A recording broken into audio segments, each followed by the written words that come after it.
Good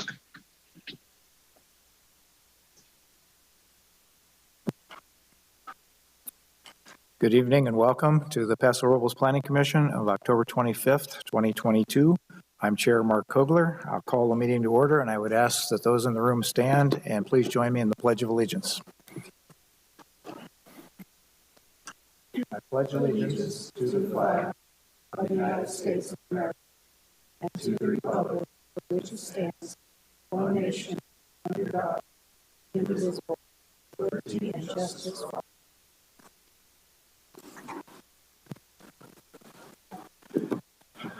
Thank you. Would staff please handle the roll call? Commissioner Christensen? Present. Commissioner Neal? Here. Commissioner Gibson? Present. Commissioner Jorgensen? Here. Commissioner Davis? Here. Commissioner Covarrubias? Here. Chairperson Kogler? Here. All present. Very good. Thank you. And would you please do staff introductions? Warren Frace, Community Development Director. Marcy Reynoso and Ashley Peterson, Administrative Assistants. Katie Bannister, Assistant Planner.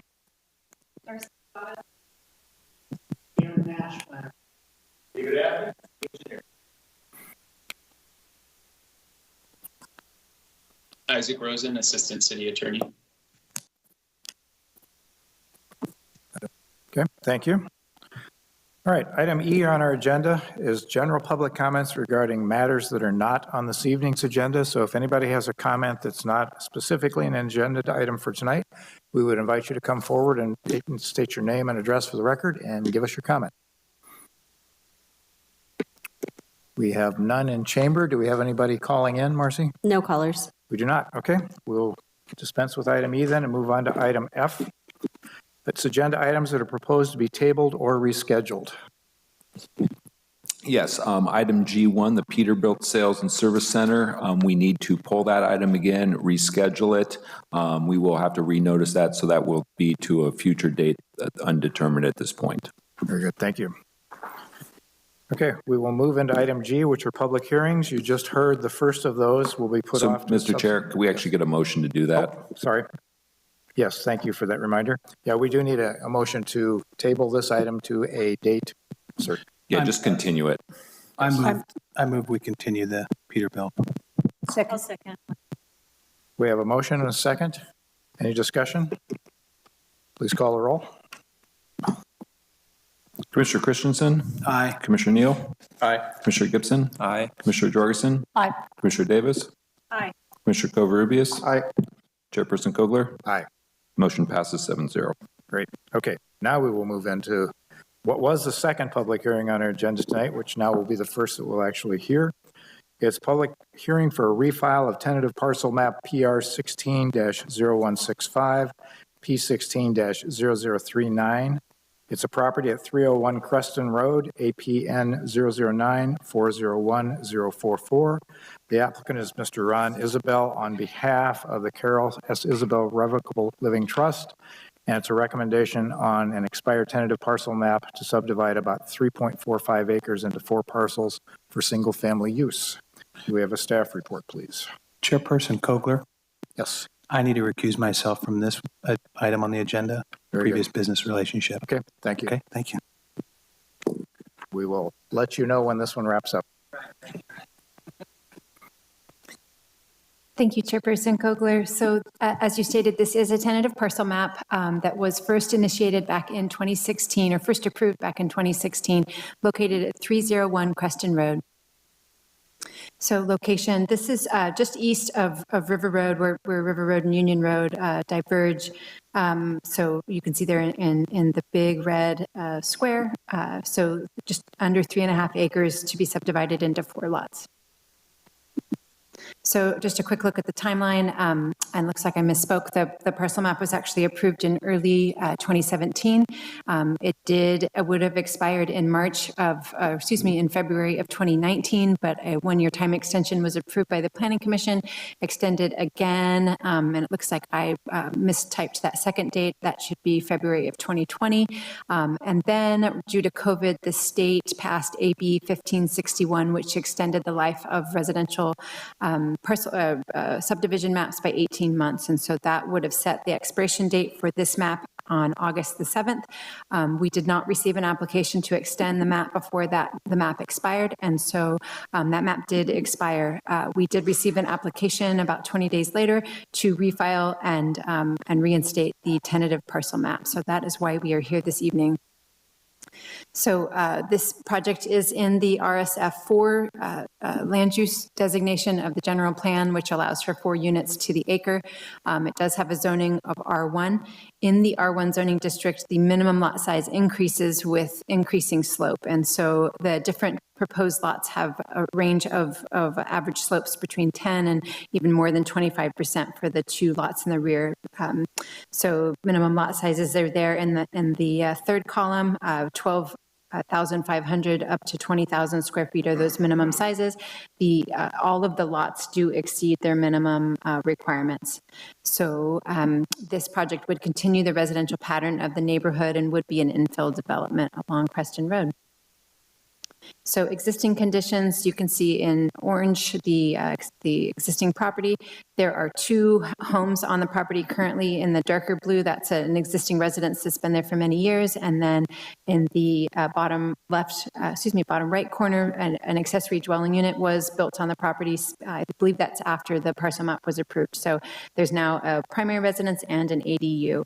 There are a number of oak trees on the site. The green circles kind of outline where those trees are located. The original approvals did include, I jumped ahead on my animation. So there's also a large, densely vegetated and steeply sloping area at the rear of the property, the green area you see on the left of your screen now.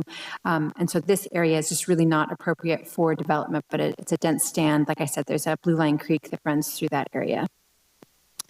The original approval included the removal of 4 oak trees. You can see them located here. So those were all to accommodate development of each of those lots. Just recently, in order to install frontage improvements, a 5th oak tree was approved for removal. This was a tree that was not in good condition, and so it was a staff level approval. And so a total of 5 oak trees, or maximum of 5 oak trees, have been approved. In speaking with the applicant, it sounds like some of these oak trees might not have to be removed in order to complete the project, but the applicant has actually completed their oak tree mitigation for all 5 of those oak trees at this time.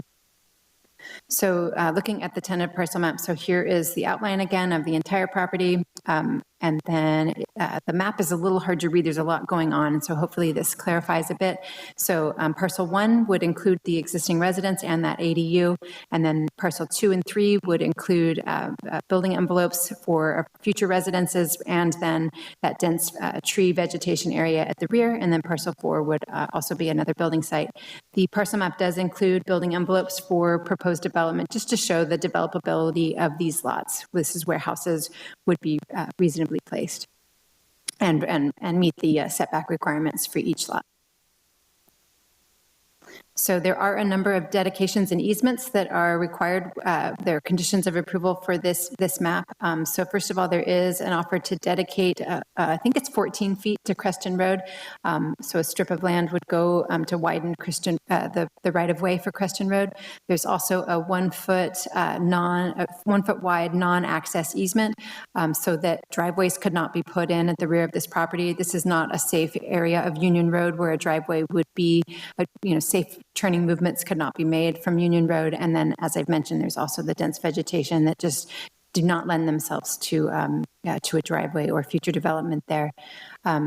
So staff, this is actually, there's only 2 new conditions proposed on the map. The first would be to put an open space easement, a private open space easement, more or less where you see in the green square now. This private open space easement would have, the dimensions are in the staff report, but it'd be a bit narrower on the south side of the lot and a bit wider at the top where just to follow the vegetation. It would not preclude development of where the building envelopes were shown in the original map. There is also a shared driveway easement. This was on the original map and would be, continue to provide access to the rear lots. Lots 2, 3, and 4 would not have driveways that directly access Creston Road. Everything would come from this single driveway. So looking at the conditions of approval, the DRC is required to review future primary residences. We will likely be seeing a residence for Lot 4 in the not too distant future. The original map did show a 6-foot wall in the front yard, and the project was originally conditioned to eliminate that 6-foot wall. We'll see in some images coming up that the applicant is currently working on a wall, but it's just a 3-foot tall wall, so we won't see a 6-foot wall in that front yard. As I said, the conditions of approval do include an additional private open space easement, and then the second condition that staff has added that was not in the original approval would be to add some landscaping, mulch, and landscape and ground covers within the that front area along Creston Road within the parkway, and then between the sidewalk and the wall that's under construction. Oak tree mitigation, as I said, has been completed. The applicant did have to install frontage improvements, including curb gutter and sidewalk along Creston Road. Those are largely complete, if not entirely complete. They also striped in a center turn lane on Creston Road. I think we're all familiar that those improvements were made just in the last month or two and did make a big improvement along Creston Road. And then the original approval was also conditioned to underground existing utilities. So here's just a few images. This is that heavily wooded area along Union Road. This is just a Google Street View looking towards that area and kind of justification for why an open space easement is a good idea on this side of the lot. And then that center turn lane, I think like I said, we've probably all seen it, who's driven on Creston Road in the last month or so, but now there is a center turn lane that goes from just west of the site all the way to Farrow Lane and has made a big improvement in the circulation in that part of town. So those improvements are done or very close to being done. I'm not sure the exact status, but the applicant is getting very close to applying for a final map to record these 4 lots. And here's an image of that center turn lane and in place. And then here are the frontage improvements. You can see the blocks being staged there for their landscape wall that they're going to install. So there are findings that the Planning Commission will be making this evening in order to approve the parcel map. That the project is consistent with the general plan and the zoning ordinance, and that the site is physically suitable for the development that's proposed there. There's a kind of a laundry list of findings as usual that are all found in the draft resolution. This project is exempt from the California Environmental Quality Act as a Class 15 exemption, which is for minor subdivisions, which are for parcel maps, essentially subdivisions of 4 or fewer lots. And so this project does qualify for a Class 15 exemption. As always, the Planning Commission has options. The first would be to approve the tentative parcel map by approving the draft resolution in your staff report, draft resolution number PC 22-XXX. You could make amendments to the draft resolution and approve the project with those modifications. If the Planning Commission feels they need more information, you can refer that back to staff, or if the Planning Commission so desires, if they adopt findings of denial, the project could be denied by making those findings. Staff does recommend that you approve the tentative parcel map by adopting the draft resolution, and that concludes staff's report. Thank you, Katie. Is the applicant present? Would you like to add anything or be available for questions? Okay, if we have, could you just identify yourself for the record and step? Thank you. Ron Isabel. Okay. Hang on and we'll see if we have questions for you. Okay. This is a public hearing. We will get to that in a moment. Are there any questions that the commission has of staff, first off? Let's start with Commissioner Covarrubias. Thank you, Chairperson. Just a clarification for staff. You mentioned oak tree number 5 was removed and that was approved by staff. Is that all that's required when it comes to oak tree removals? Staff can approve it? The oak tree ordinance has kind of 2 methods by how oak trees can be removed. If the trees are healthy or could be sort of mitigated. The city council has to approve those. If a tree is dead or diseased beyond correction, the Director of Community Development does have the ability to approve that type of removal. Okay. All right. Thank you for clarifying that. I guess for the applicant, just curious, the delays, this was originally approved in 2017. Just curious as to what the delays were. Part of it, like, I felt like COVID kind of slowed things down, dealing with like PG&E and the gas company, getting them involved and having them approve everything I needed to do. And just, even getting like the A license contractor back over there to finish everything. And then we had like problem after problem that we faced when we were doing the tie-ins in the street. The first problem that we had that took us at least like 2 months to kind of come back to was that we found that where they originally wanted to go cross over the sewer with the water, we had to change it to a completely different location. So it had to go back to staff review to approve that. And that took, several weeks. And then by that time, the licensed contractor had pulled off and was doing other jobs. And, like everybody's just super busy right now. So we're trying to go over, but I mean, it's just kind of with everything went a little, a few months over timeline. Okay. And do you have financing lined up for this project already? Or is this a self-fund? Self-funded. Self-fund? Yeah. Okay. All right. And then a clarification for staff on that big open easement back there. We don't typically require any kind of wall or anything to separate that big open space from the property, right? I think most of the properties down there just leave it wide open. That's correct. No walls would be required. It just would preclude any development in that area. Right. Okay. Mm-hmm. I have no other questions. And it is a private open space easement, so the applicant could not develop it, but the public would not have the right to access there. Okay. Thank you for that. No more questions. Commissioner Davis.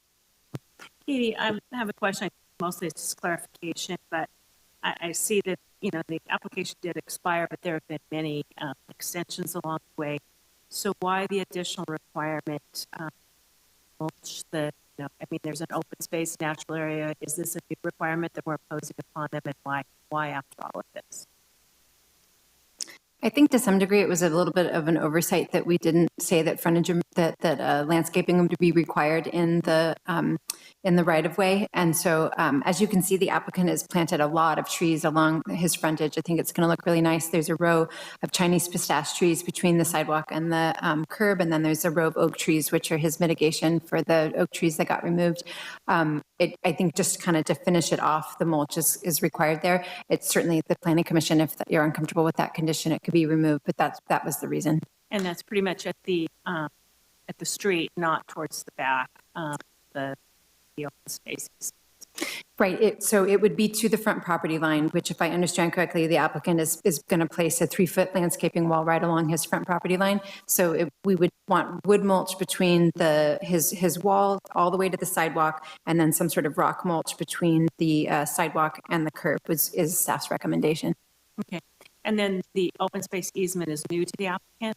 The applicant is aware. I did discuss it with him and make sure he was comfortable with that condition. My understanding is he doesn't have any intent to develop there. It would be a very challenging part of the property.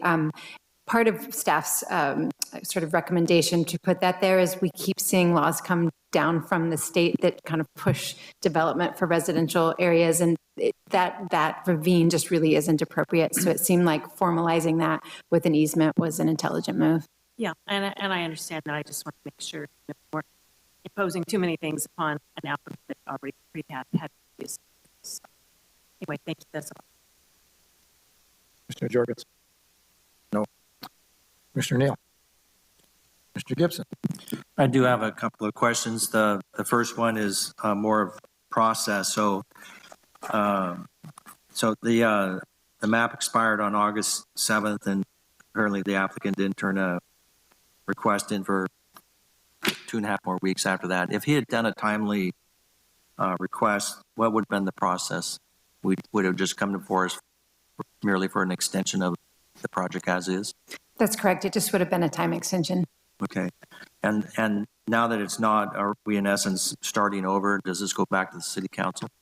So the reason that this project went to city council in the first place was because there were oak tree removals associated. The council has already approved those oak tree removals. And so this is starting over, but the planning commission can approve now just the parcel map. Okay. All right. So pivoting to the the tentative parcel map, I just noted a couple of things. I didn't see any pictures or anything in here, Katie, that identified what the existing buildings are. I think it's going to be on lot 2. Could you characterize them? Are they sheds or some sort of a barn or? There are 2 accessory structures, I believe, on Lot 2. We could have the applicant comment. I believe one of those may have been removed on Lot 2, or the, Ron, are the 2 shed-type buildings Both still of there? them. Are still there? No, they're both removed. They were just little shed structures. I don't think they were permitted or anything. And we took those down when we did all the initial grading. Okay, all right. And my second question on this, I noticed, I'm curious about what's going on with the fence. I didn't have time to try and go over there and peek and see what it looked like, but I noted that it looks like it's an existing guide wire fence. So guide wire meaning that there's guide wires holding it up from one side or the other. You're talking about on Creston? Going, I guess, in essence, running north and south on both sides. It's identified as there's guide wire fence on both sides. Well, I mean, along Creston, there was an existing chain link fence that we took down. Yeah, no, this what? No, it says guide wire. Yeah, on both sides. Just trying to figure out what that is, and then at what point would anybody identify what sort of fencing is going to go into the development?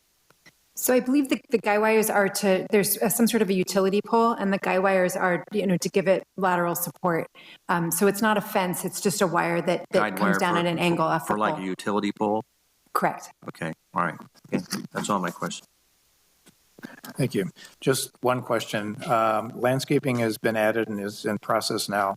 Maintenance of that, does the city have the piece between the back of curb and the sidewalk, and then the property owner back a sidewalk to the wall? So the applicant is not required to annex into the landscape and lighting district, so it will be up to the applicant to maintain that landscaping. Is that true on the boulevard piece too, where the rock is going? The way the ordinance reads, I believe that once street trees are in the public right-of-way, they are the city's responsibility to maintain. City engineer, if I've misspoken.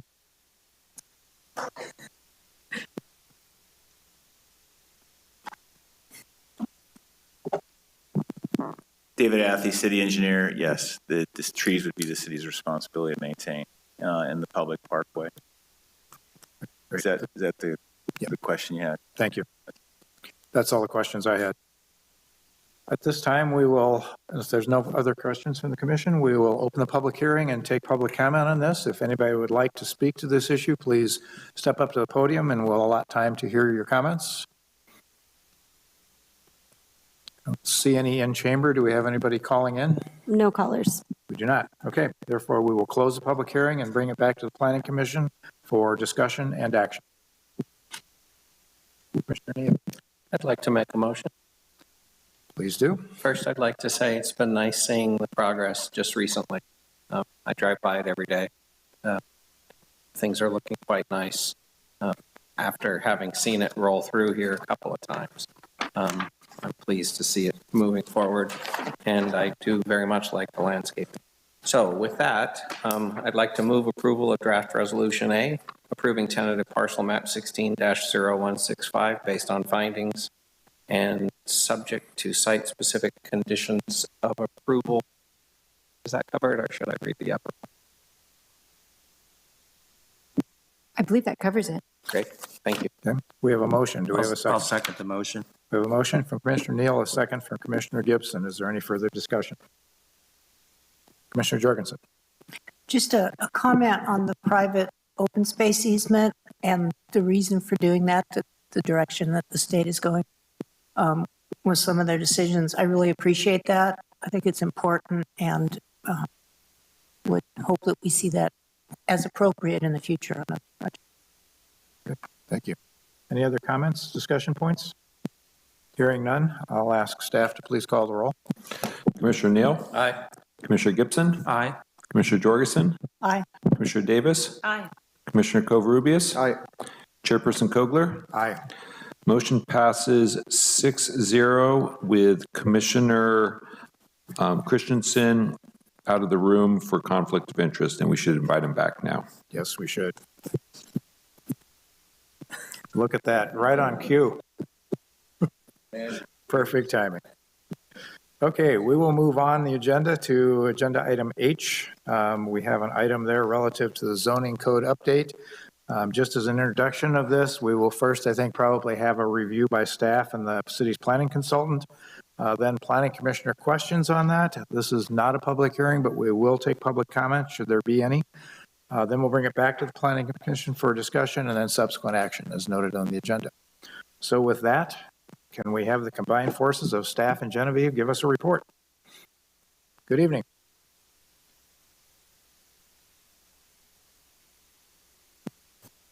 Looks like Genevieve, you get the floor. Oh, great. Thank you. Good evening. Sorry, I was waiting for a Warren or a Darcy intro, but happy to introduce myself. Hi, I'm Genevieve Sherrill with MIG, and really happy to be here tonight to talk with you a little bit more about the zoning code update. I'll share my screen so that we can all look at the same thing. So it's been a little bit since we chatted last time, so I'm going to give you a little bit of the context of the zoning code update, talk a little bit about where we've been and what we've been working on, and kind of the intent of the zoning code update, just as a refresher. And then we'll dig into the content for today, which is about allowed uses.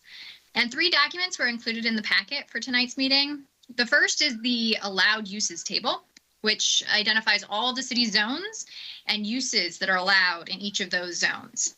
And we pair that with a really comprehensive glossary of land use definitions so that we know each use, its intent, and what it really is, what we mean when we have that, when we look at that table. And then some uses also have specific standards that may have been conditions of approval that we can codify because they're being repeated multiple times on a same type of use. So those 3 documents were included in the packet, and that's the content of our discussion for tonight.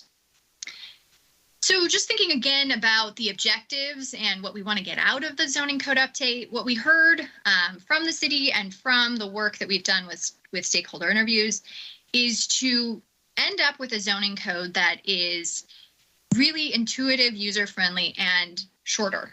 And one of the key objectives to do that is to reorganize the code and simplify the language to be as brief and to the point as possible, while also providing the needed clarity to the user. We also need the code to be internally consistent. So we're going through the process of removing inconsistencies and really wanted to plan for an organizational structure that lends itself to the future where inconsistencies won't erupt again. So we're trying not to repeat the same regulation in multiple locations so that as future updates occur, they only have to happen in one place and you don't end up with any other long-term inconsistencies. And one of the key components of a user-friendly code is looking at the land use regulations, so our topic for tonight. Since the code hasn't been comprehensively updated since the 70s, there are some outdated uses in there. And as new uses evolve, we want to be able to nimbly adjust to those. So we want to be a little bit forward thinking in our definitions and our types of uses to adapt to new uses as they come along. We're also throughout the code adding in tables and graphics to really help make that clarity rise up to the top and make the regulations clear. And we're updating some uses and allowances to make sure we're consistent with new state laws and case law precedents as well.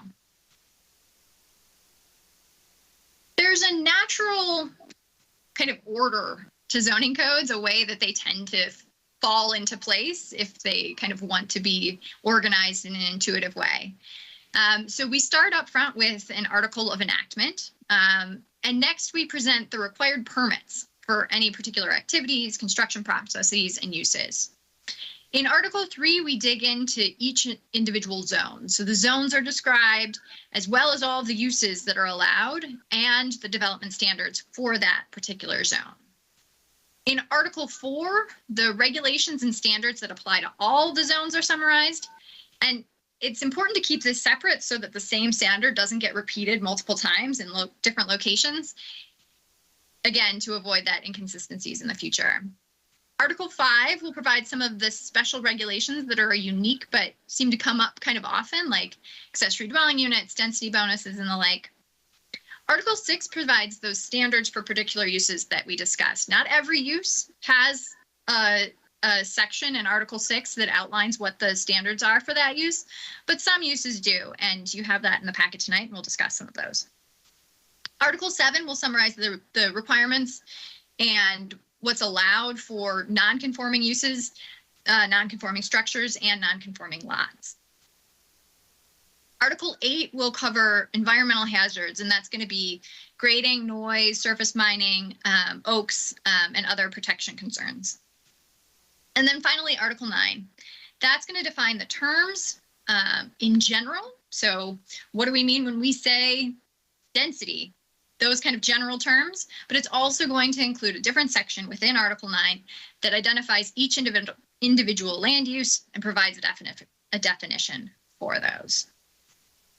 So the 3 articles that we're talking about tonight, we're talking about a portion of Article 3, just the use portion, all of Article 6, and kind of half of Article 9, the use portion of the definitions.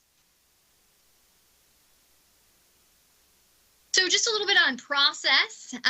We have been meeting with the HCOC. We've just had our 3rd meeting with the HCOC, the Housing Constraints and Opportunities Commission. We also had some stakeholder interviews where we talked to folks about who use the code regularly, any issues that they have with the code, and key things that they would like to see integrated. We had our first Planning Commission meeting a while back, and here we are at meeting 2 to discuss uses. The bottom row shows some of the work that we've been doing.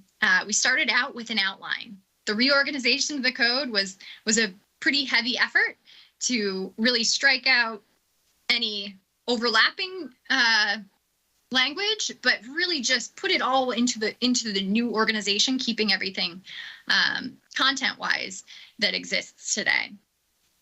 We delivered the draft zoning code use table and the use definitions and Article 6 to discuss these topics. Moving forward, we will be talking about next time with the HCOC and the Planning Commission, the permits chapter. And forthcoming, we'll be bringing zoning development standards and citywide development standards for future meeting discussion. But tonight is our focus on uses. At our meeting with the HCOC, we got some great feedback and made some modifications, which were included in the packet that you have before you tonight. One of the key kind of overarching directives that we heard from the HCOC is to be really careful as we're looking at that permit chapter. We saw some of them come up in Article 6, to be really clear about who that responsible review authority is. Is it staff? Is it the Planning Commission? And what are the public meetings that are required for those uses or activities? So that the applicant can be really confident in the process that is going to be associated with any particular proposal. We also heard that we should be proactive and think about those new uses that we see kind of on the trajectory or that are pretty firmly entrenched as well. So thinking about solar power uses, accessory to residential uses, and how that can be interpreted in the use table to make sure that we're not excluding anything. And also electrical vehicle charging. We know that that is just going to be a rising use, and making sure that we're accommodating that in the future. We also heard in a couple of different ways to make sure that we're thinking carefully about impacts and the potential to differentiate between smaller and larger uses that would have different impacts. And we can do that through different land use definitions, and we have, and made some changes in response to the HCOC conversations. And another comment was really to be specific and think it through from a cost perspective too, so that applicants can really understand the cost. If we're saying that we want a fence, if you really want a masonry fence, let's be really clear about that, because the cost associated with masonry is very different from wood and things like that. So that was great advice that we're taking into consideration and making sure that it's reflected in the code as well. So on the uses in particular, In the stakeholder community member interviews that we conducted, we heard kind of 3 key directives. Number 1 was to simplify, to try and make the use table as easy to use as possible, and if we can, shrink it. One of the key ways to do that is to have clear definitions and make multiple uses fit within those definitions. There's also a desire to streamline approvals, to streamline the process for approving particular types of uses. This is an example of the current table 21.16.200. This is the permitted use table. And so this lists all of the zones across the city and all of the different uses the zones appear in the columns and the uses on the left-hand rows. The proposed use table looks somewhat similar, but is hopefully a lot more user-friendly. So again, we're keeping all of the uses in one table so that you can kind of know throughout the city where a particular use is allowed or is not allowed. So rather than breaking it out into different categories of zones, we have it all in one table, which is, it's been the practice in the city, and so it kind of makes sense to keep that moving forward because people are comfortable with it. But you'll note a new category or a new column on the right-hand side where we're including some specific use regulations. And sometimes those will punt over to Article 6 where we have those specific use regulations. Sometimes we have additional use regulations here. But instead of including them at the bottom after scrolling down 4 pages, it's a lot easier to be able to see those specific use requirements right next to it in the same category.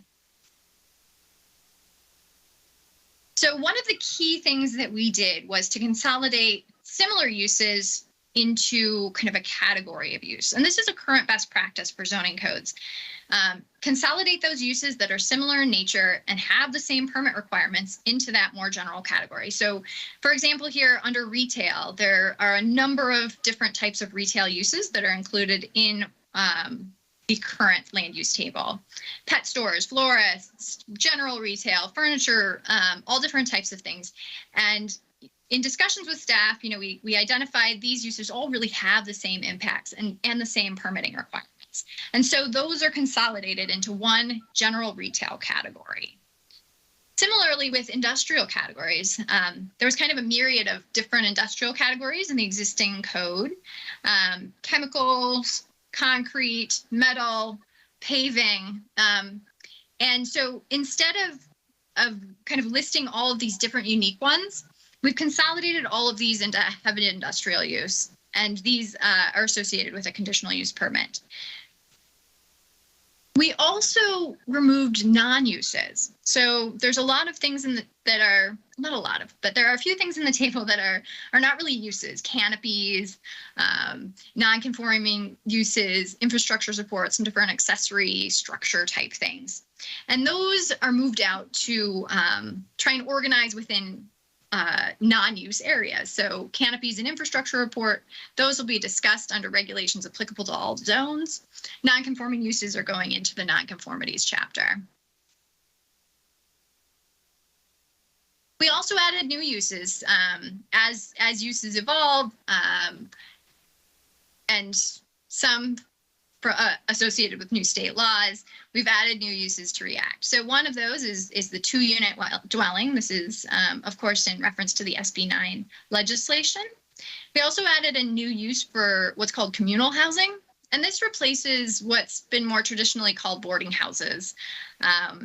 And senior housing, we've also added a category for that. And the intent there is that we really want to see a parallel in our future parking standards to match each land use with a parking standard.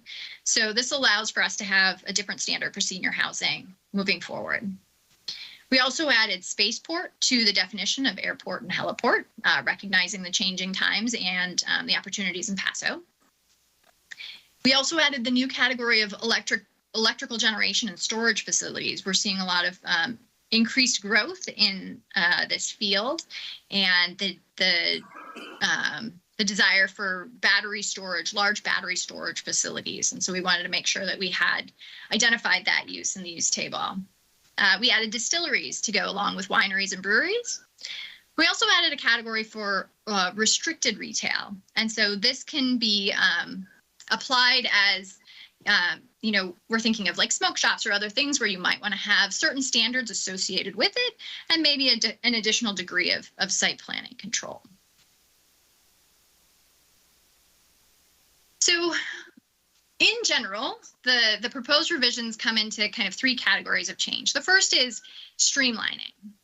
So those clear definitions in Article 9, and the intent is really to have a very clear interpretation process so that when staff gets a use, they don't have to spend a lot of time discussing and trying to figure out what is this use, what category does it fit into.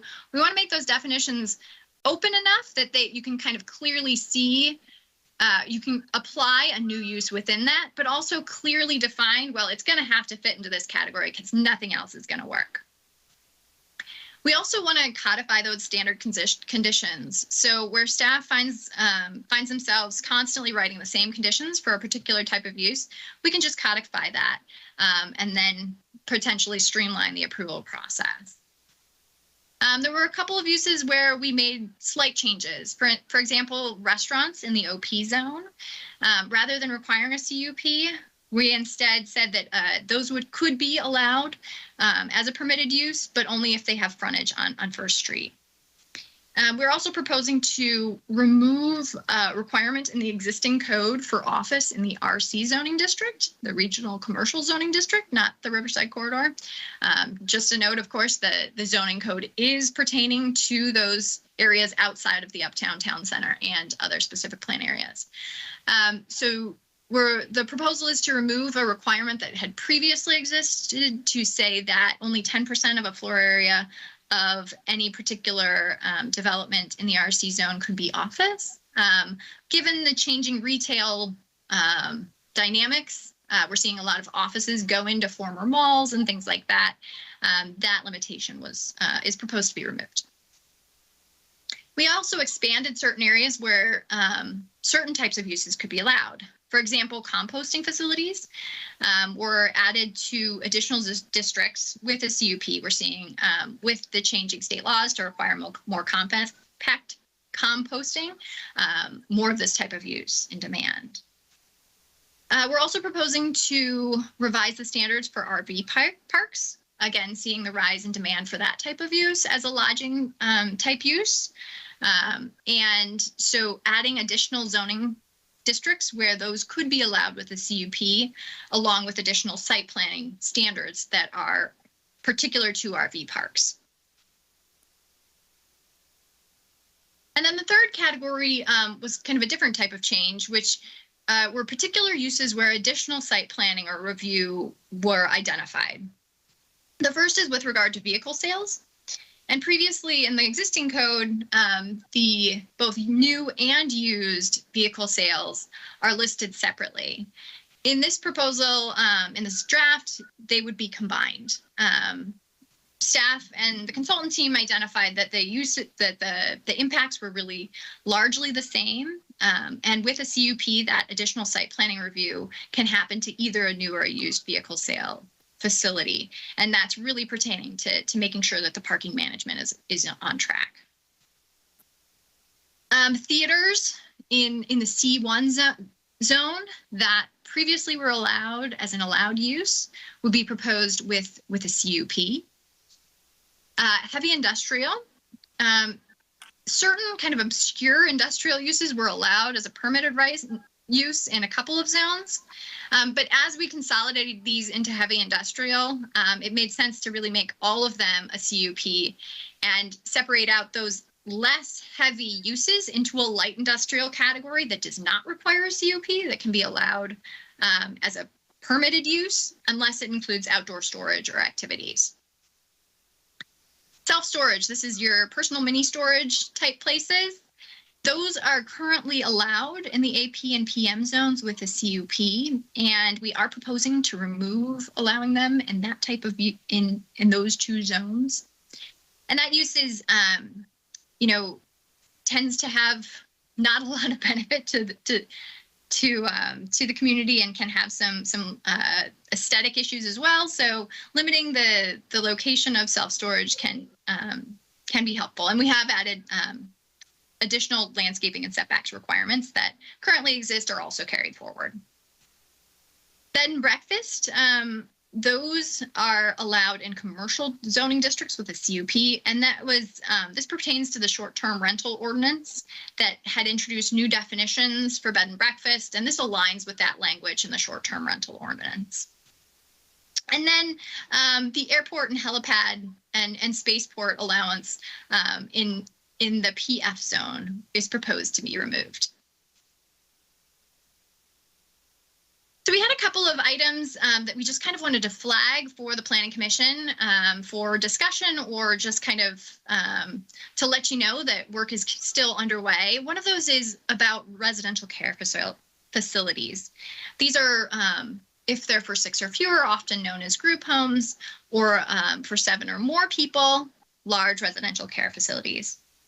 And HCD is directing jurisdictions to really carefully consider how these types of uses are allowed to affirmatively further fair housing and ensure that folks with disabilities have access to different types of housing types. So that work is underway, and just kind of wanted to flag that for you, that there might be future changes in the land use table associated with those. Emergency shelters, we've also seen a lot of recent state law that has changed where and how emergency shelters should be regulated. Emergency shelters in general, there haven't been too many changes on this. They must be allowed by right in at least one zone, and there's no changes that we're proposing associated with that. In Paso, this type of general emergency shelter are allowed in the PM zone by right in the Commerce Industrial Park, and a lot of other zones with a CUP, and in the Riverside Corridor zone in the Uptown Specific Plan area. And there's no huge changes to that other than for parking. There's a state law parking requirement where no parking can be required for a general emergency shelter that exceeds a certain standard. So that's updated in the code. Low barrier navigation centers. These are a new kind of emergency shelter. And these are shelters that really have a low barrier to entry, so that they make it easier to stay and go to a shelter. You can potentially bring your pet or a partner, and they're not gender segregated. And so this type of emergency shelter, state law has required that they must be allowed by right in any commercial zone that allows residential or a mixed use zone. So that is updated as well in the table. Domestic violence shelters were also included to provide an additional housing opportunity for persons experiencing domestic violence, and those shelters are allowed in residential zones. Communal housing. I mentioned that this kind of replaces the boarding house traditional, but we've seen kind of a growth throughout the state of this type of use as, you know, as housing models evolve. And in some jurisdictions, there is additional standards that would allow for, additional density, because they're often, shared kitchens and individual units without kitchens. And so we can set standards that, require in-unit bathrooms, and we can also clarify how density is determined for that type of use. In Paso, we have the potential to use a fractional density option. There's also with assisted living, there's interpretations around density for those. So we want to probably add some standards there that could make that clear for this type of use if that was proposed in the community.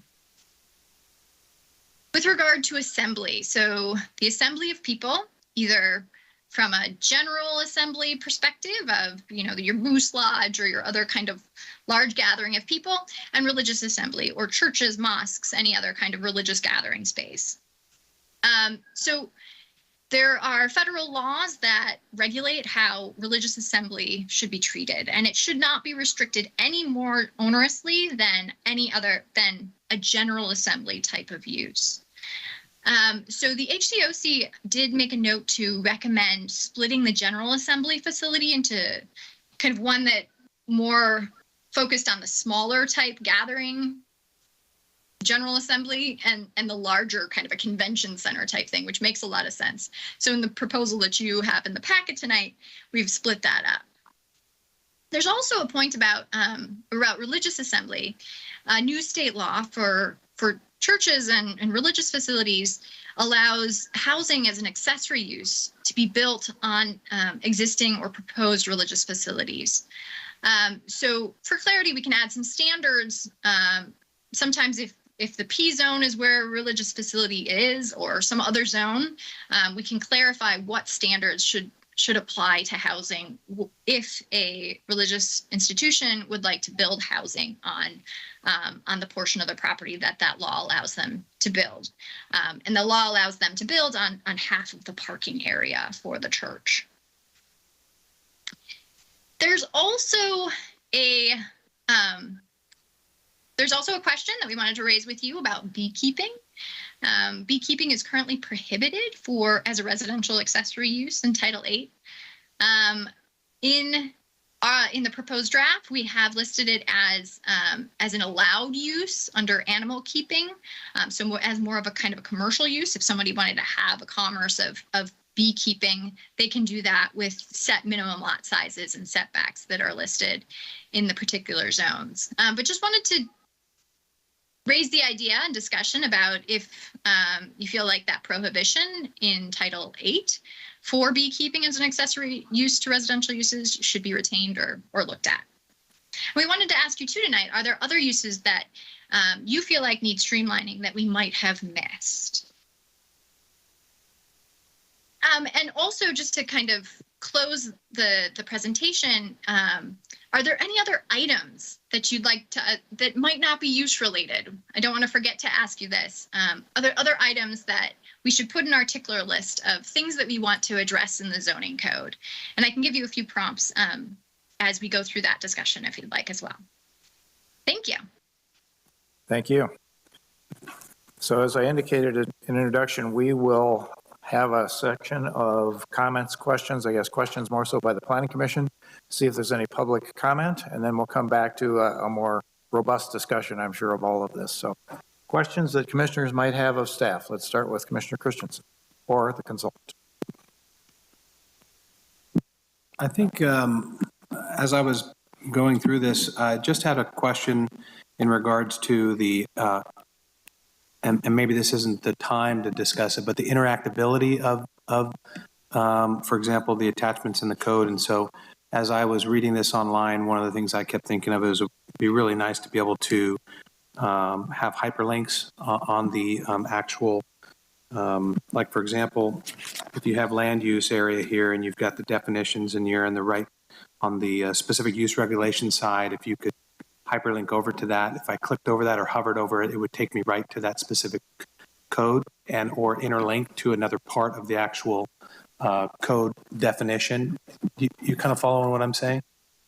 I'm not sure if that makes sense, but as I was going through it, I have a software background and I was thinking, boy, that would be really nice to be able to just say, okay, for example, the screen that's on here right now, single unit dwelling, see section 21.18.090. If I put the mouse over that and hyperlink to it, that section would come right up as a secondary window. I think that would just for ease of use and you know, the clarity of it would really help. I mean, I know you guys have done a great job on this, but that was just one thing that really came to my mind. So I don't really have any other specific questions right this moment. That's a great point and great question. And this will all be integrated into the online Municode source, which will have those hyperlinks clicked into it. So I think that's a really important part of the user-friendly nature of the code. Absolutely. Great. Commissioner Neal, questions? I don't have any. I was on HCOC and brought up most of my questions there. So thank you. Okay. Commissioner Gibson. Thank you. I do have I guess we'll just make comments and open up discussion later. So on page 66 under nurseries, garden centers, I noted that the specific use regulations said the outdoor storage display of a nursery or garden center was limited to 10% of the area without a CUP. I wasn't quite understanding that because it would seem that a nursery or garden center by default would have outdoor storage or display of plants. That's the nature of a garden center. That'd be my first comment. And then on the next page, on medical services, clinics, urgent care, if I'm picking up this correctly, under the specific use regulations, there's an asterisk, and it says under office professionals that a medical service, clinics, or urgent care is only allowed south of First Street, which basically would take you out of, in essence, out of town. I know it's in the city limits, but that didn't seem to make any sense to me either, especially with what's going on in this town and seeing that we should probably have those in other areas, parts of the town. On page, let me see, we did touch this on HCOC, but I'm going to bring it up again on page 69. The concept of the assembly general small versus the assembly facility religious, and I just from my own personal experience, and maybe I don't quite understand what the neighborhood commercial is, but I'm pretty sure I lived in neighborhood commercial. My first house in Paso Robles was on Park Street, between 20th and 21st Street, up just from up to Culligan, so you should know exactly what I'm talking about. It's like, so we had commercial, which is Culligan, and other, car washes, close by, across the street, but we had a church. But it'd be one thing to have a church, and as I expressed in HCOC, I actually thought it was a kind of a great experience. I loved the music on Sundays anyway. But if we'd had a Moose Lodge moving a block across from us, I think we would have moved. I mean, that would have been a completely different experience. So I'm questioning because there's a change indicating that in the neighborhood commercial that you would have an assembly. So that would be a comment. And then again, just circling back on a comment that I think is absolutely valid. My last comment on this is on page 69 as well, under electrical generation storage.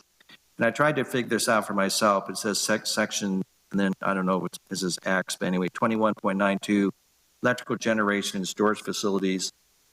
And I'm just reflecting on when I thought about this, I think that's going to require a great deal of clarity and precise language. I believe even on a recent DRC, I wasn't on it, but I usually read through the DRC agendas, that there was a couple different sites that more and more there's some significant generation of power coming in. It's normally in conjunction with other commercial. It's not a standalone, like a lot that all you see is solar panels, but you generally are seeing more and more significant electrical generation facilities. And I could anticipate that down the road, just trying to figure out, project, like we're trying to do, that I could actually see some of those even tied to some significant battery storage. And in fact, with the state now pretty much mandating and stating that a lot of projects are required to have electrical generating facilities, I'm just thinking that I guess my comment would be that I think that there's going to have to be real clarity on what we're talking about. If somebody's building something and then they want to put in a significant solar generating project. So those would be my comments. Okay. We may have other commissioners that feel the same way on some of those. So I think let's come back and let's hold those as kind of the first items of more detailed discussion when we get through questions here in a moment. Questions on the other end, Commissioner Covarrubias. Thank you. And just for the record, and I don't mind saying it, I am so glad you guys are we're enhancing that table, because even still, I look at this thing and holy cow, very confusing. Question, when I start thinking of forward uses, when does cannabis get implemented into some of this? Because I didn't read anything that was provided so far. I read everything and I didn't see cannabis mentioned in there once. So I'd be curious as to how and when that might be implemented. Yeah, let me jump in on that really quick. So cannabis is on a parallel track, but separate. So the council's created basically a process to deal with kind of the question of cannabis governance framework that will likely, roll out end of this year, early next year. And whatever the outcome of that process is, it'll get rolled into this zoning code update. But it's just a separate tract, but eventually we'll marry them up in the end. I had no other questions. Okay. Commissioner Davis. I just have a question to kind of clarify how to use this document. I think it would be Genevieve that could maybe answer this. If we could go to the page on land use, I guess it's the prior page.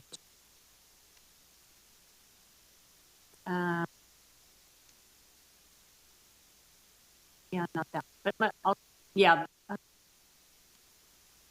Keep going. Sorry, you broke up a little bit. What use are we looking for? Well, let me just ask the question. I'm not sure exactly where, because we've changed the page, but it kind of triggered a question. When it was talking about RV parks, wherever that was, and so these are allowed uses, but if someone were to question, what's not, like a motorhome in a residential, that's a non-allowed use, where would we find that? Would that be under enforcement, or where in this document? I have a couple of motorhomes in my residential community. The reason I'm asking, but that's not an allowed use, as I understand. So where would someone know the enforcement rules?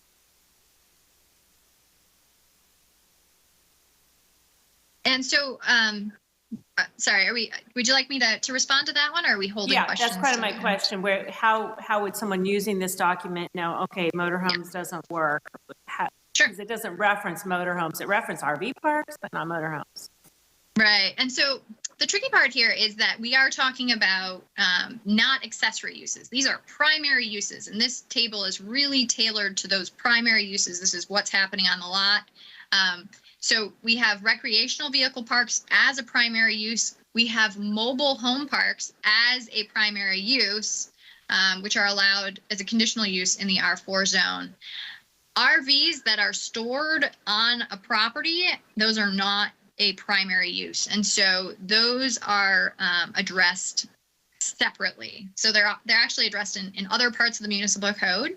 But I think, to your point, it makes sense to include that in that Article 6, where we have special uses, to make sure that we can direct people to that particular need. Okay.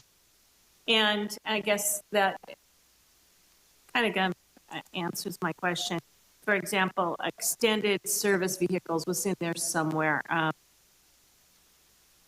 For example, I'm seeing, BCI parking. I use examples, and that helps me. Parking on the streets on Pacific Avenue has been for over a month. So where would they know if that was an allowed use of the street property?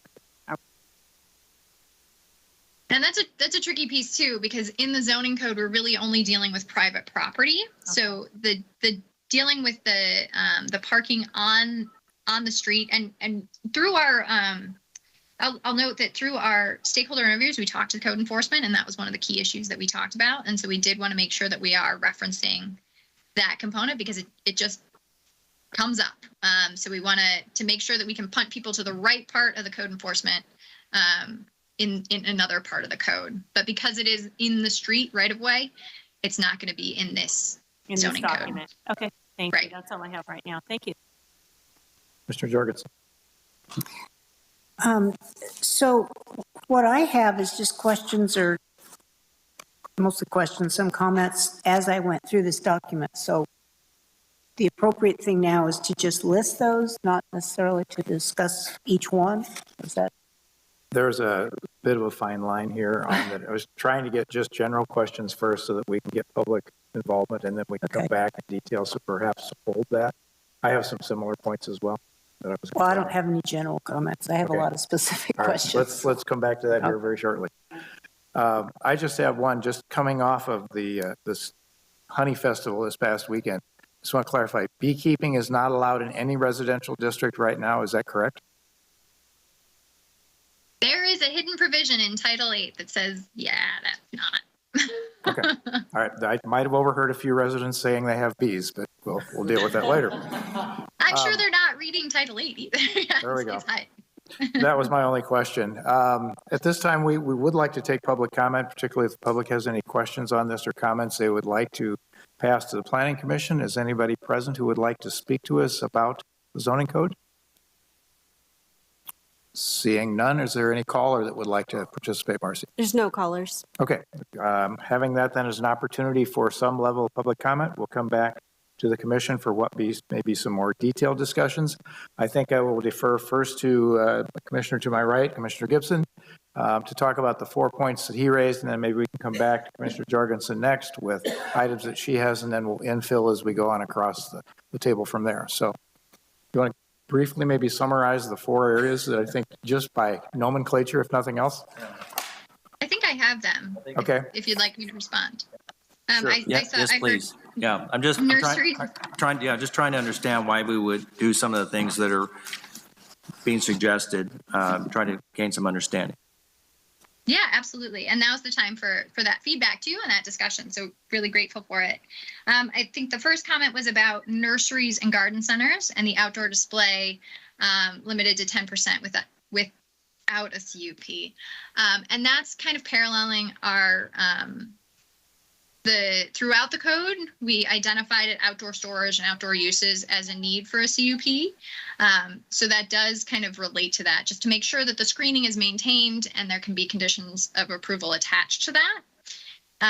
Let's take a look at, so under nurseries retail, so we have allowed the nurseries that have a small amount of outdoor space without a CUP, and once they do trip into the 10%, it would go into a CUP. And then also added a new category about kind of heavy equipment or things that would use heavy equipment to move mulch or other things. These are more kind of like, you know, almost like a feed store or something that would transport soil. So that's the intent of that. That's largely outdoors, and so that would be a CUP. So that was the intent around it, was to kind of parallel that outdoor storage to have a CUP associated with that.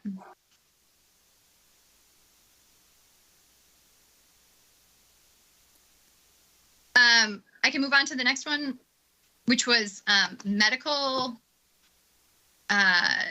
Medical office professional. This one is a clinic. So this one's urgent care. So this is an urgent care facility only. Doctors' offices would be allowed in most of the zones as a permitted use, a CUP in the PM zone. The urgent care use, however, is only this, the asterisk is only pertaining to that allowed use in the OP zone. Within the other zones where it is a conditional use, the allowed use, the allowance of south of First Street does not apply. So that asterisk is really just about the one box that it lives in. And I think an important distinction, the office professional zone is only on 12th Street and south of First Street, that center to the south of, so there's only 2 areas where the OP zone exists. Okay, so I guess that was part of my question, Katie. I'm glad for the clarification. So I was just curious, and I was thinking like, where are the med centers and things that you would go to, and they seem like they're over here, but it would seem like without me trying to do a lot of research, I was trying to figure out where they would be allowed, for particularly on the east side or north of Highway 46. This would basically preclude them from 12th Street because it would still allow them south of First, where obviously we do have an urgent center. All right, thank you. And then with regard to General Assembly, I'll scroll down to that use. And can you remind me, Commissioner Gibson, the zone in which you're particularly interested in? Neighborhood commercial. So neighborhood commercial is also a zoning district that does not exist in very many areas of the city. Where you mentioned, like on 21st Street, that's part of the Uptown Town Center specific plan. And I don't know exactly, I think that's T4F or T3F. The neighborhood commercial, the one place that I can think of it is it's out on Creston Road near like Scott Street, near Sherwood Park. There's a neighborhood commercial. Warren, can you think of any others where that zone exists? That's the one place I can think of. Oh, sure. 46, the Highway 46 in Buena Vista, there's some neighborhood commercial there as well. I'm just suggesting that there's, for me anyway, there's a distinction between regular assembly and a church. I think those are significantly different exposures, and we're talking about changing and allowing, what we're doing in that zoning. So I'm just saying, I don't equate the two at all. I mean, those are, to me, it's completely different. Sure. And what you're seeing there would actually eliminate the general assembly facilities from residential zones, but would allow the religious ones there. Right. I hope that's clear. Yeah, it is. I still have the same feeling. I don't equate the two. And anytime you're going to be in any sort of neighborhood, if you're going to say neighborhood, I just don't think that's appropriate. So residential uses are not allowed in the neighborhood commercial zoning district. It's a commercial district that tends to be sort of near neighborhoods, near residential. They're kind of smaller uses, neighborhood serving commercial uses. And then just to add to the conversation, so I think largely the input of, right now the table is showing that you would need a conditional use permit for a large assembly in the CP zone. So if the discussion is that that's not so suitable, I think that's the feedback that would be great to engage the rest of the planning commission. So certainly ask your questions, but I think that's great feedback to also hear from the rest of the commission. Just to clarify, it wasn't the large assembly, it's the small assembly. Oh, I'm sorry. Less than 50,000 feet, but 50,000 feet is still a pretty large facility.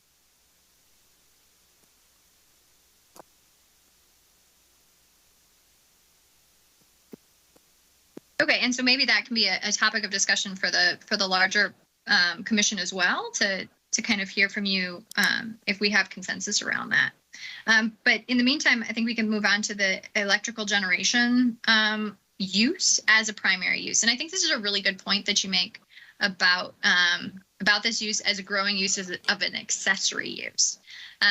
And so while this table is really tailored towards this as a primary use, someone coming in and just having the battery storage as its primary use, I think your point is really important and taken. And I think we should proactively, under Article 6, where we're talking about specific use regulations, we could also include a section where, as an accessory use, we can start to think about proactively what thresholds we might want to identify where it might become more primary use and where it would be allowed.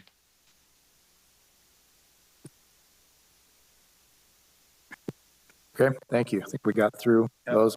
We'll come back to, I'm keeping a list of items that we may need to bring back for some additional discussion by all the commission, and the issue of General Assembly, small, large is on that list.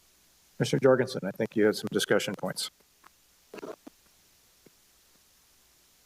Thank you.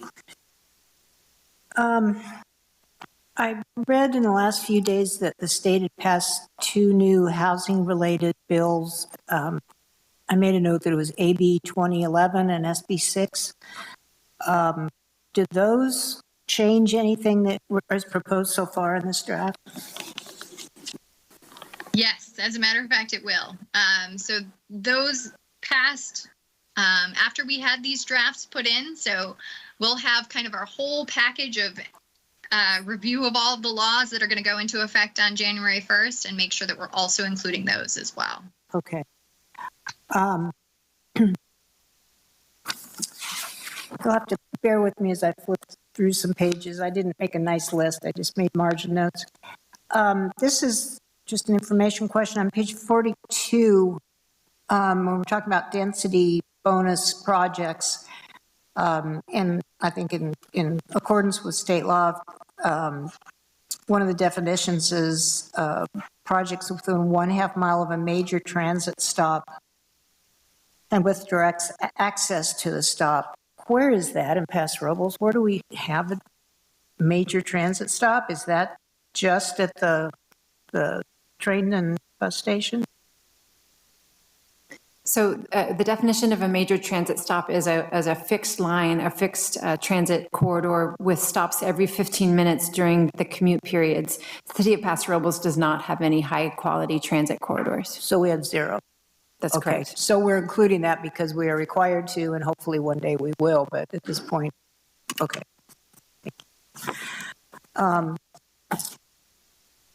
Then I think this might overlap a little bit with Commissioner Gibson's comments on assembly, but on page 69, under land use on the chart, I just had a number of arrows here that with question marks as I was reviewing this. Assembly, small, assembly, general, small, assembly, general, large, cultural institutions. I'm just in, you know, having read the definitions, I'm still just really confused on some of those. And the definition for assembly facility, general, small, and large, I believe was 50,000 square feet or under is small. And I really wonder where that number came from and if that, by definition, is really reflective of the scale of our city. Seems like an awfully big number. Where did it come from? Yeah, I think it is, and I think that this came out of the HCOC conversation of, wow. What's HCOC? Okay, got it. Sorry. Yeah. The committee met about a week and a half ago and had this discussion, and so this change is new, and so it didn't have a ton of time for us to percolate with it. But the intent around that was, wow, a convention center is included in this list, and that should not be included in this list. And so the intent is really to pull that convention center out into a different category. But I think, to your point, we can certainly reevaluate this if even that threshold seems much too high as well. Well, if the target is actually a convention center, it's probably appropriate. But then my question then would become, do we need two other categories? Convention center, 50,000 and above, and then large and small, or whatever word is used, because that just seems out of scale for Paso Robles to me. Yeah. So it might be useful for staff if the commission could, rather than get hung up on square feet, because that then converts to people, maybe you could give us some thresholds about, you know, the break between small and large in terms of number of people. That makes more sense. And then we Yeah. could figure out a square footage that equates to that. Okay. Yeah, that makes more sense. And off the top of my head, I don't want to throw out some random number but yeah, that does make make more sense of a better way to look at it. Okay, moving on to page 71. Trailer, temporary building use in conjunction with an existing on-site business and in conjunction with construction of the building, including in R1 and zones. And it's temporary, but it's 2 years or maximum of 1 year. But as we saw tonight, a lot of projects get extended and extended and extended. I'm concerned that that's a dangerous opportunity, and I'd like to see that have another evaluation, tighten it up.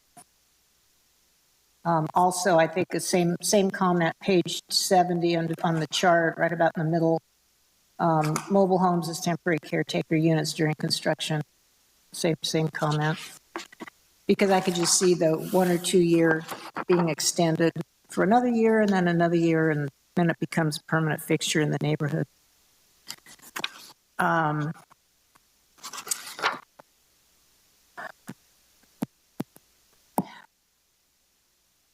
Okay, moving over to emergency shelters. And I do realize that there are probably a lot of definitions and requirements from the state that I have no knowledge of, so that may answer these questions. But on page 75, site development standards, the maximum number of persons and beds is 50. What is the basis for that? Not that it's good or bad, it's just where'd that come from? Sure. And so state law does allow you to set a maximum bed size. So the state law is really particular about what standards you can set. And that maximum amount is existent in the current code already. So that is carried forward from previous times. And I believe, I think we might have looked at this a couple of years ago when the housing element was being updated and in discussions with ECHO as well. Okay. Is the Motel 6 conversion, is that considered an emergency shelter? It's a combination, emergency shelter and transitional housing. So the Echo part, which I think is about 50 beds, that's an emergency shelter under the home key exception rules, and then the rest is transitional Okay. housing. All right, so that would be an example of a 50-bed limit Yes. for the emergency. Okay, all right. Thank you. Completely unrelated, but on the same page, on 74. This is kind of back to the electricity and generation and storage. I think that, and I'm going to combine that with the EV charging station discussion. I really just, I wish I had recommendations. I haven't done any research, but I just feel like we need to be more forward-thinking on both of those issues. And I wonder if there are examples where other cities may be coming up with some other examples or planning for the future for that. As someone who drives an electric car that's not a Tesla, and whenever I leave my comfort zone and have to charge, it is really a challenge. And to find something, and they're tucked in weird little corners, and I just, with the direction that we're going with state mandate on electric vehicles, that's not going to last. I mean, that's just not going to work. So we're going to have an explosion. And I don't feel like the code or the draft right now accommodates that. And on the other hand, I don't know if anybody really knows what that's going to look like. So that's not a criticism. It's just a comment that if there's a way to get more ahead of it, that would be great. I wish I could say what that way was. I can't. And I think we have, I think it's a really good point that we've thought about, and I think you'll see it in upcoming sections as well, that it will be integrated. We've kind of already thought through it in terms of parking, that it can be allowed as an accessory use to any parking space as a matter of course. So I think you'll see that in other parts of the code as well, not just because I think we're going to see it integrated in a lot of ways, not as kind of standalone use. Yeah. Okay. Page 81, recreational vehicle parks. This is another, where did this come from? What's the basis for this? Under development standards for RV parks building site, the minimum building site should be 1 acre. I just can't even get my head around how tiny that is for a recreational vehicle park. And then that brings me to visuals of tiny little RV places plopped around. So I'm concerned about where did that 1 acre come from, and should that be reconsidered?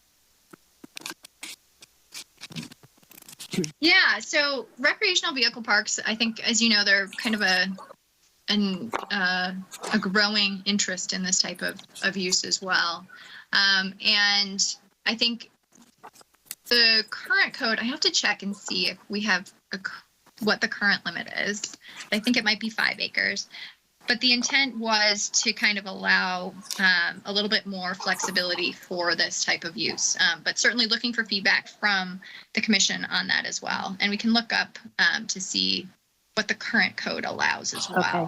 That just seems really small, and like I say, I wouldn't want to see a lot of little dinky things starting to crop up and not be consolidated into a larger, more appropriate scale that had better manageability and so on.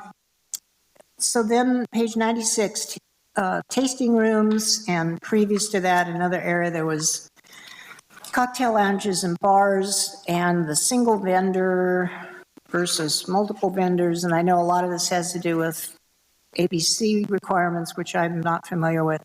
But I just found this confusing, and there may be reasons to be in parallel with ABC why it's separating tasting rooms versus cocktail lounges and bars versus, I think there was something else.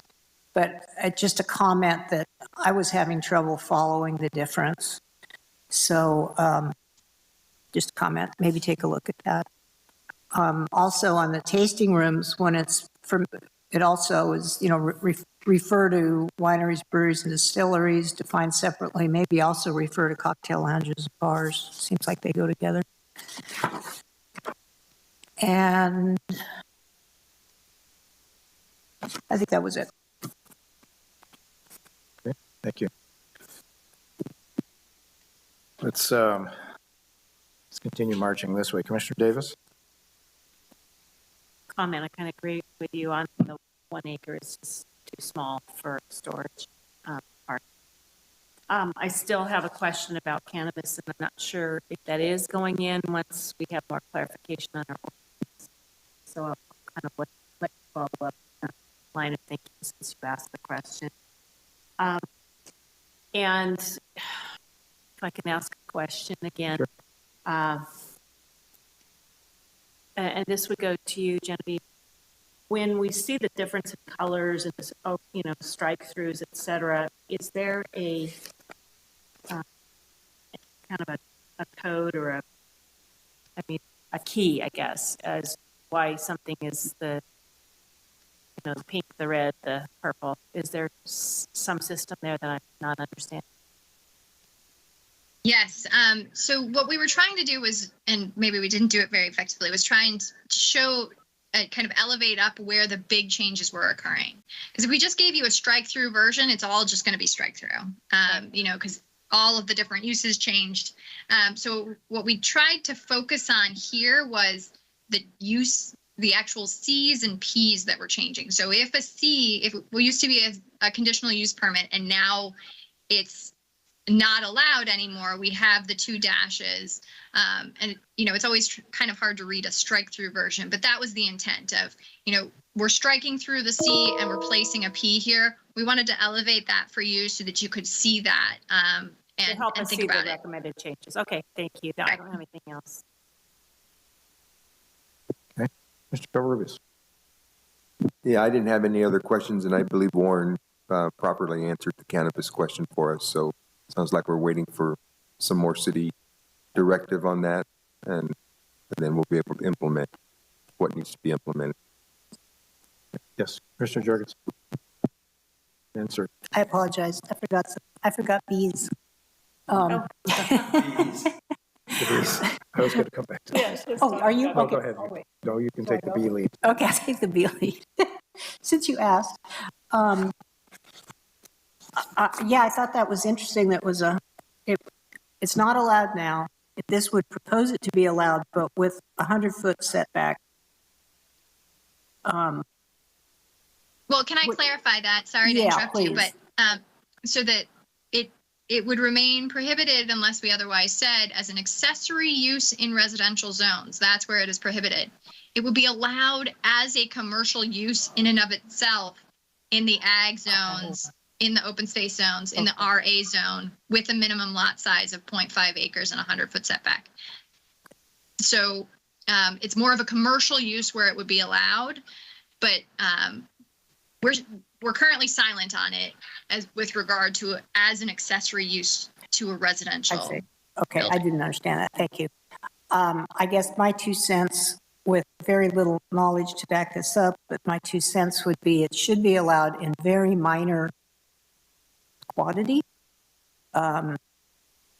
with some reasonable setback, maybe accommodated, but not 100 feet, which pretty much precludes it from any regular neighborhood. I think it's just something that, as the world is today, we need to encourage carefully, very carefully.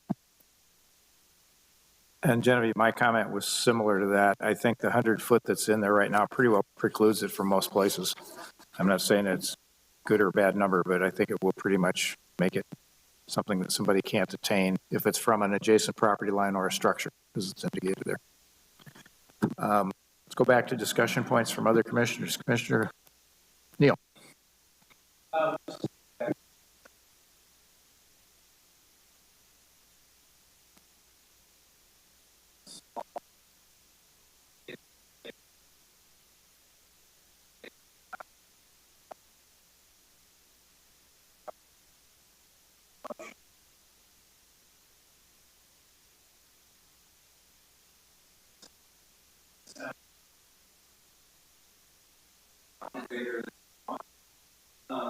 So I would like to suggest small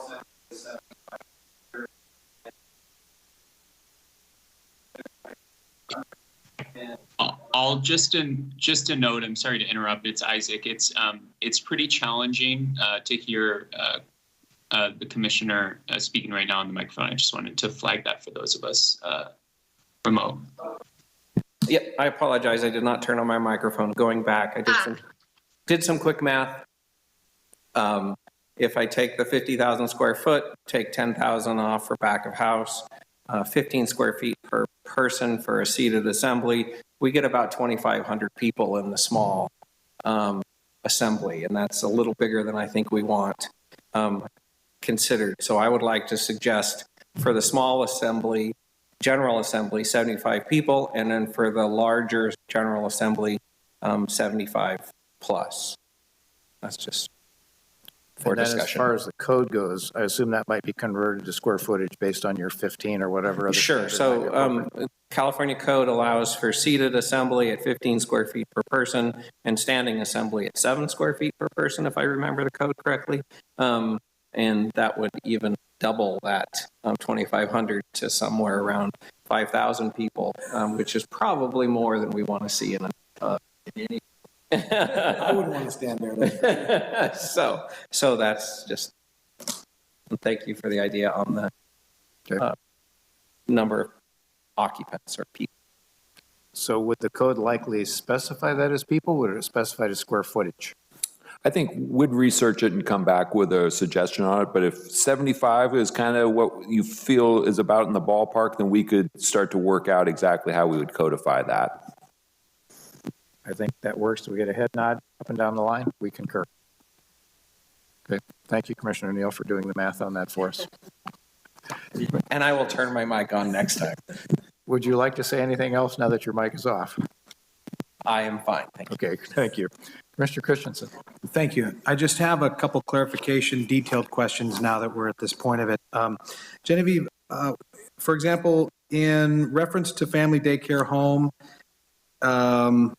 in the specific use regulation, again, this is where the interactivity would be just so nice, right? But of course, we're not there yet. But just trying to get a real understanding. It's not the only spot that I see. It references in permitted residential units, obviously for like say C3 and some of those other zonings. I guess I just can't see why that would be, why that would be even allowed altogether, I guess. I guess maybe I'm looking at it backwards.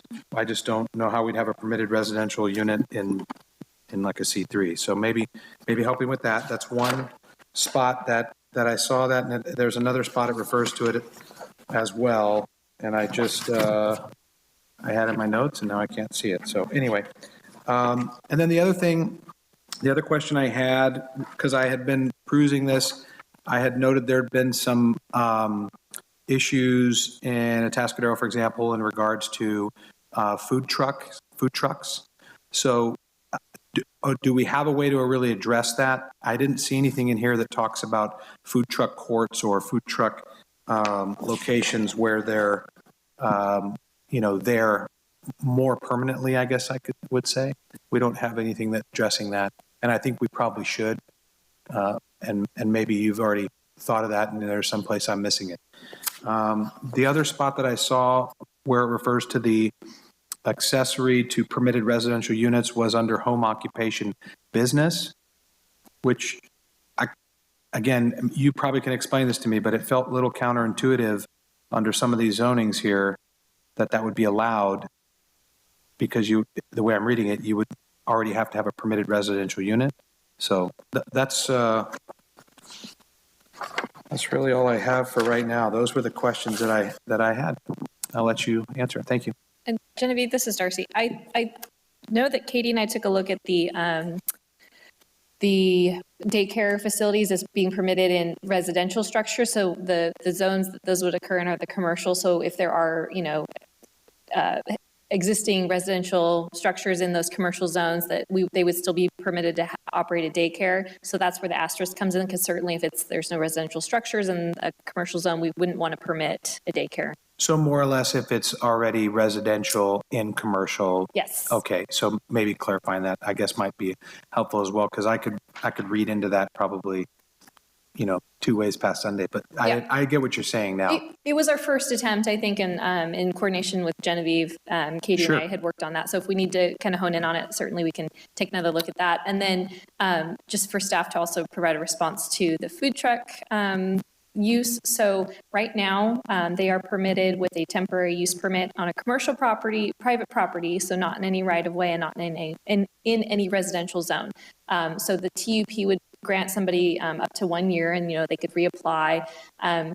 We don't have it as a permitted use where it would be there indefinitely. So if the commission wants to take another look at that, or for staff to take a look, but we do allow temporary food Sure. trucks. And I appreciate that. I guess what I'm kind of alluding to is that there's probably a point in time, and I know I've just heard of a discussion with a couple of people that a food truck court, for example, Right. how would that come through in the code? Where would that be? Where would we find that, right? So if I were, wanting to build a food, it's kind of becoming popular in some of these cities where they have a specific location where they have these trucks. They are mobile trucks, but they're pretty much there all the time, right? So it's, I didn't see anything in there for that. So that's all.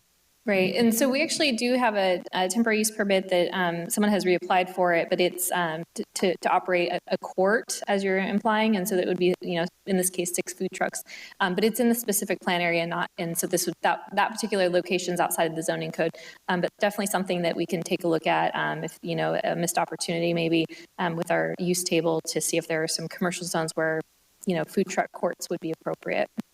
Okay, thank you. That's great. I appreciate it. One question area I had, I know we're talking about principal uses, but we're also obviously dealing with accessory uses here, and home occupations are accessory uses. And Commissioner Christian just mentioned that. It's one area that I've looked at the code, and I wonder if it needs strengthening. I know it hasn't been brought forward tonight, but I guess I'm asking as we do proceed forward, is that something we can still look at? I'm getting a head nod from Darcy. I don't know, Genevieve, if that came up in any of the analysis discussions, but the commission had an approval, it's been a while ago now, of a multifamily structure that had a variety of door enclosed and open garages, and a number of us had concerns that it was going to turn into a contractor yard ultimately. And when I looked at the code, there are provisions that kind of deal with that there, but I want to make sure that that's fairly tight. So I guess I would ask that maybe we give that a view somewhere along the line. Great, that's really helpful, and I'll ask staff to send me that example so that we can think about that as we're looking at the home occupation section. Okay, great, thank you. We did have among the group here some discussion of RV parks and size. Mr. Jorgensen raised it, the 1 acre to maybe the 5 acres that's there now. Is there concern among the other commissioners that 1 acre is too small for RV parks potentially at a variety of locations? I think we have head nods for the most part. Commissioner Christensen? I guess my only question, just for clarification, would be what zones are we talking about? So that would be one thing I think we would want to clarify. And for me, that would be probably the main question I would have. Looks like we're working our way there on the chart. Oh, I went the wrong way. Apologies. I'm going to have to scroll back down to lodging. There we go. So as a conditional use in the C2, C3, RC, RL, M, AP, AG, and POS zones. Did you get all that, Commissioner Christensen? Okay. And so you're what some commissioners are saying is that 1 acre would be too small for RV recreational vehicle parks. Is that what I'm reading? Parks or storage? Parks. Okay. Parks.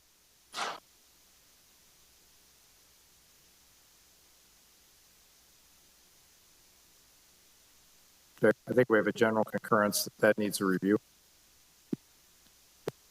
Other items, what else surfaced in our discussion? And Genevieve, I would ask this question of you too, that you need specific feedback on. Just looking back through my notes, I think we heard pretty clear direction. I would just kind of like to ask if there were just the general question again. I liked that home occupation came up, so I've got a little flag tickler for my future work on that piece. But just if there are any other pet peeves that you have with the zoning code that you'd like us to think about proactively, I'd be happy to take that feedback as well. Okay, Commissioner Jorgensen.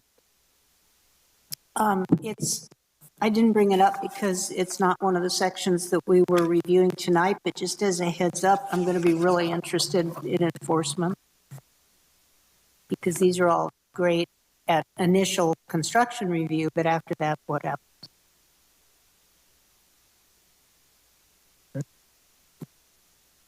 Others? Points for the other items to address? Commissioner Gibson. I guess I'd just like to comment on the beekeeping. I think with the proposed zoning and assuming that the site is large enough, I would be in favor of beekeeping. I think that's something that's actually really important, not just to people in agriculture, but in general. I mean, bees are in a decline, and I not even by my own volition, but I'm a beekeeper. That's because I have a large oak tree.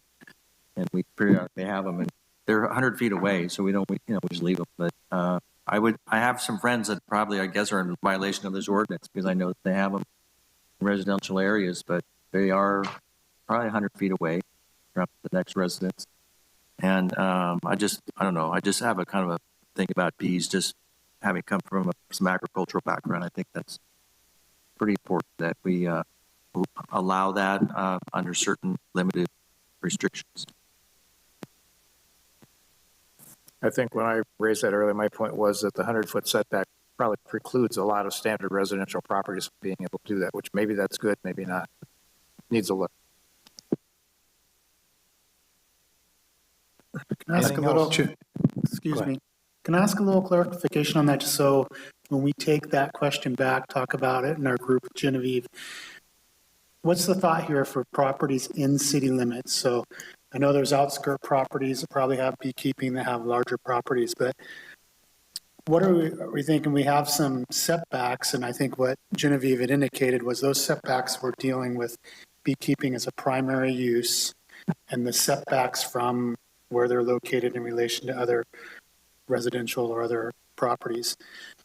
What I'm hearing is that there's some discussion, or the commission would like staff to look into the possibilities of having beekeeping as a residential uses, secondary use, or accessory use. So take a lot that's, a standard city lot, 10,000 square feet or smaller. Is that what you're wanting us to look into, is the possibility of having in-town, in-city lots, beekeeping as the ability, as an accessory, and then maybe we can look into how many is typical for a small area, that kind of thing? Is that what we're thinking we'd like to see, is the ability for your typical residential lot to have beekeeping? That's what I would like to get. Well, first I'd like to get more information. I know nothing about raising bees, but in concept, it sounds like a good idea. So I just like some more information, and if it has been successfully done elsewhere with certain restrictions and a minimum amount of hives, then I would be for it. My comment would be similar like the other animal husbandry section where they identify, you can have like so many, you can have a horse or you can have different animals depending on the size, and it's limited. So I think I would want to probably recommend doing something like that. I mean, I'm at a 10,000 square foot lot. I mean, obviously I would think limit that to some extent. If somebody had a couple acres, obviously a little bit more.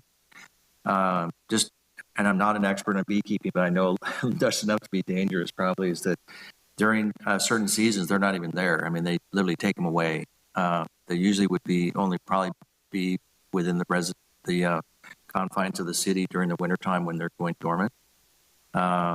But I still think there probably need to be some sort of restriction on how much was there, just like any other animal. And I would concur there, and I think they're being used now as an accessory use. I know of instances where that's occurring, and so I think it's worth a look as to what is a reasonable standard, what are safety setbacks, and so forth. Speaking of somebody who's allergic to bees, I'll be interested to see what you come back with. And I think a minimum lot size for number of hives, 10,000 or less, maybe not 10,000 above. And then as the lot grows, you can increase the hives. I think would be interesting, probably a hassle. And again, as someone who's allergic to bees, I am comfortable with the beekeeping idea because typically when they're in the hive, they're not interested in chasing us. So. Thanks, that's helpful. I just want a little more feedback on kind of where we were headed with that so we can look and see if we can get you more information on that. Chairman Kogler, Yes. I just wanted to jump back really quick to the recreational vehicle park, and just as food for thought, I know some commissioners are uncomfortable with 1 acre, but as an example, for example, the Elks Lodge in Atascadero is a facility that I've been to. I was a previous elk there. It's a great facility, and I'm pretty sure they're on less than 3 acres there. So I'm not sure how we can keep that in consideration down the road. That may come up sometime down the road. I don't know, but I think that saying 5 acres is quite definitive and might be putting a cap on something that doesn't necessarily need to be capped to that extent, at least especially in the zones that we're talking about, C2, C3, which their higher use there is. So maybe staff can kind of come up with a schedule on that, so to speak. It's kind of an accessory use to the club there, so maybe that needs to be defined in some way. Just putting that out there as I was thinking about it. So thank you. And I think related to that, I know the Elks as an organization, they feature that. And I know people that join Elks just so they can park at Elks clubs around the country. So I don't know if there are more of those, but if there are more of those, it might be worth noting to see what kind of site characteristics those have as well. All right. Commissioner Kogler, I think that, Commissioner Neal. Again, this is a primary use for recreational vehicles or parks. I mean, I think as a primary use, maybe 1 acre is a little on the small side. I think as a secondary use or an accessory use, I think it's the Elks Lodge and all over the country is the perfect example. And for that matter, even Walmart allows it. I think that's an accessory use that could work on a much smaller piece of property. No, I understand. I think that there's got to be a caveat for that probably, or maybe better defined. I got to be honest, I would be hard pressed to see a RV park going on 1 acre in a C3 zone. I mean, I just don't, how many RVs could you really pull in there? The limitations from the city planning perspective of it would be almost impossible anyway. But I still think that, who knows, it could be a 2 acre piece and a club could own the place and maybe don't have their primary clubhouse there. I could see it, having some type of, desire to maybe put in that type of use. And I get where you're coming from on the acre, but I still think that there may be a little bit of flexibility. Maybe it's 2, maybe it's 3, but 5 acres is a pretty darn big piece of property. So just wanted to put it out there. Okay, I'll ask again, any other topics to bring up tonight relative to the code that's in front of us? Seeing none, I think we have, I know we were given options in the agenda. One was to provide direction to staff on refinements. I trust we've done that. At least giving you something to work with, Genevieve, and I know you'll come back with more and we'll have more opportunity to talk again. Great. Thank you so much. Really appreciate your insight. Thank you for joining us. Okay, with that, we will move on to next item of business, which is a consent calendar. We have Development Review Committee minutes for September 19 and 26 to approve, and Planning Commission minutes for September 27 and October 11 to approve. Any comments, changes to those minutes and or motion to approve? Commissioner Kogler, I move to approve the consent calendar of the Development Review Committee minutes for September 19th, 2022, September 26th, 2022, and the Planning Commission minutes for September 27th, 2022, and October 11th, 2022. We have a motion from Commissioner Gibson. Do we have a second? I'll second. Second for Commissioner Covarrubias. Any discussions on the minute? Any I last? did see one typo, if it was on the, if they want to take notes, on page 100. I think it was DRC, not CRC. So Rearrange the acronym. on 100, it's a typo. Okay, I'm sure we can get that corrected easily. With that correction in mind, any further discussion or questions? We do a roll call on this, I think, Warren? Yes. Please conduct that. Commissioner Gibson? Aye. Commissioner Covarrubias? Aye. Commissioner Davis? Aye. Commissioner Jorgensen? Aye. Commissioner Neal? Aye. Commissioner Christensen? Aye. Chairperson Kogler? Aye. Motion passes 7-0. Perfect, thank you.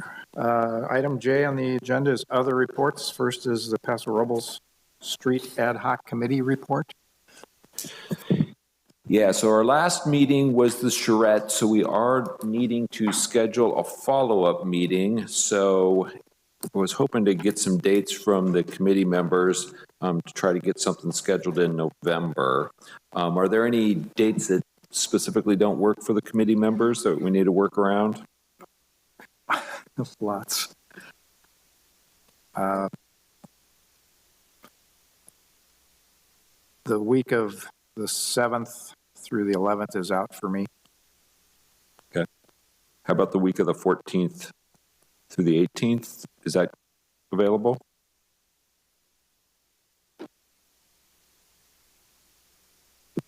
I could do it the 14th. Monday the 14th? Does that work for everyone? As long as it's not at 3:30 when I have DRC. That's right, we had BRC, huh? You want to do it like 10 a.m. morning? I can't do the 14th. I apologize. I'm preparing for medical procedure. Okay. But Commissioner Covarrubias is on the ad hoc. Oh, great. Does the 14th work, Rob? I think we have a date, 10 a.m. 11/14, 10 a.m. We will get that scheduled for everybody. Perfect, thank you. That was efficient. Okay. Item 7 under J is the Housing Opportunities Constraints Committee zoning code update. We kind of covered that a bit, maybe. Do you have any zoning code comments for us? I think Genevieve, you did a good job carrying forward some of the discussion points that occurred. This was very, very helpful, so thank you. This is exactly what we were looking for tonight. All right, we shall move on. DRC rotation schedule. Noted Commissioner Christensen is kind enough to cover for me on the 7th. I do have a request for coverage on October 31st for a medical appointment. Oh, it is on. It is on. I would like to see if someone could help me on the 31st for a medical appointment that I have. Because and I'm with Christensen and Covarrubias, so I know you were out, but if someone could cover for me, and I'd be happy to pay the favor forward. And I'm not going trick-or-treating. What was the date? The 31st, Monday the 31st. I have a 4:30 appointment in San Luis. I don't think I can make it in time. well, I'll be getting my costume ready, but I think I can cover for you. You can? Okay. Yep. Thank you so I'll much. take that one. I will return the favor. Any other schedule adjustments at this point? Otherwise, those are so noted. We shall move on then to Planning Commissioner comments. Let's start on Commissioner Covarrubias' end.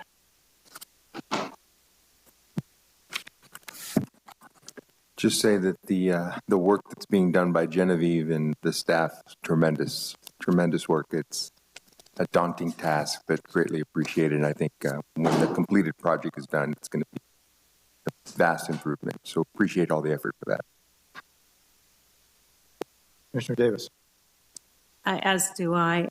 Mine is kind of a question. I already mentioned it a little earlier, but to staff, I know that we have fiber optic being installed currently. I had a conversation today with someone who worked for BCI. They've been parking vehicles on Pacific for well over a month. Is there, when we have a service provider, is there any staging area for their large vehicles? I mean, that's a long time to be parked in front of someone's home.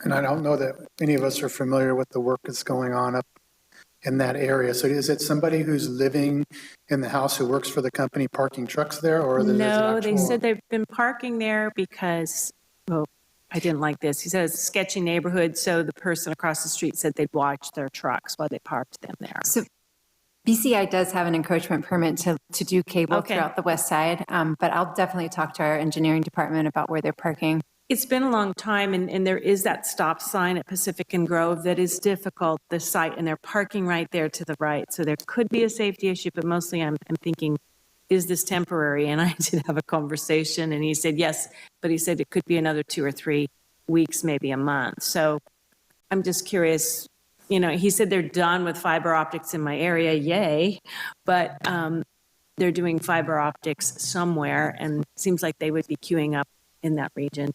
Just curious what their permits are to do that, because it has been an extended period of time.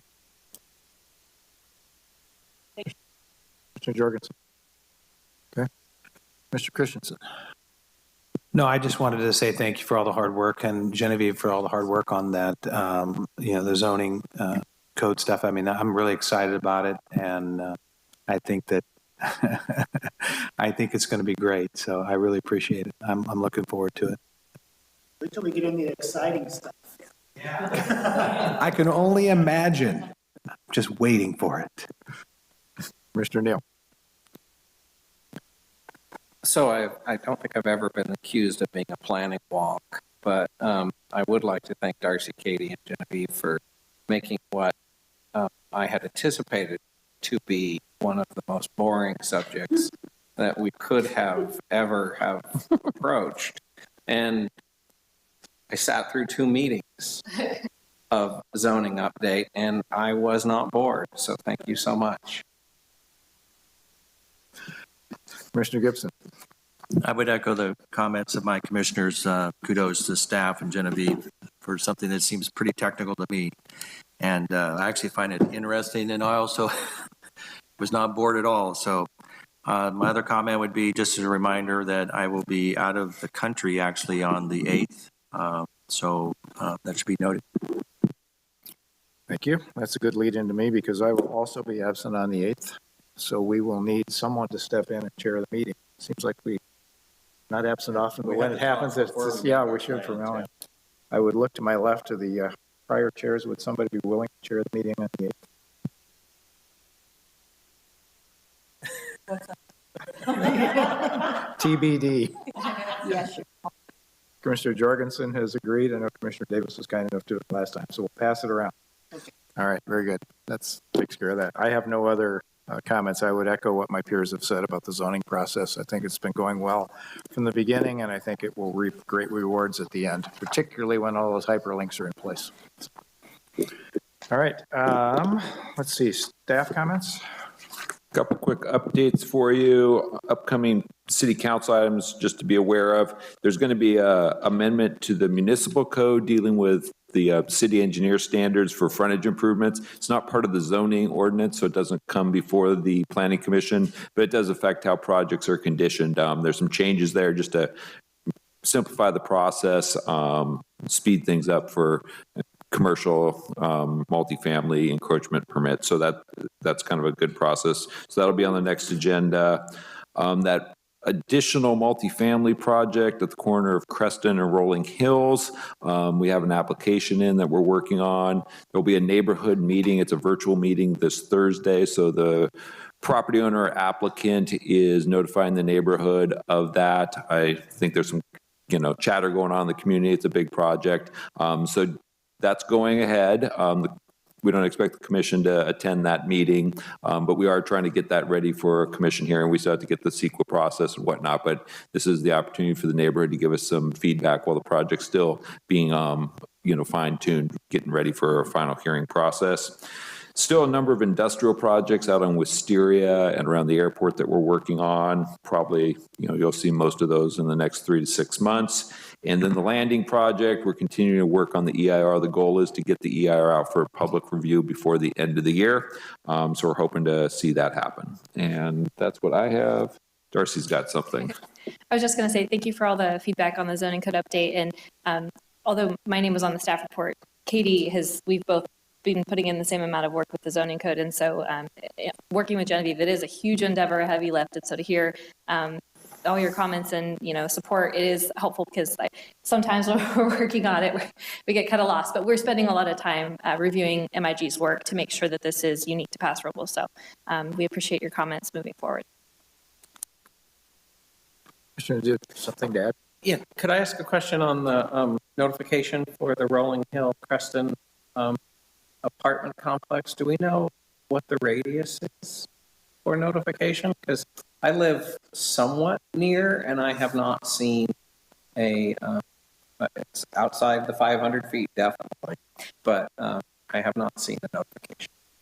This is for the developers meeting, their open house, which on Thursday, I was just curious what their radius was. I do not know what the radius is, but I can ask and get back to you tomorrow.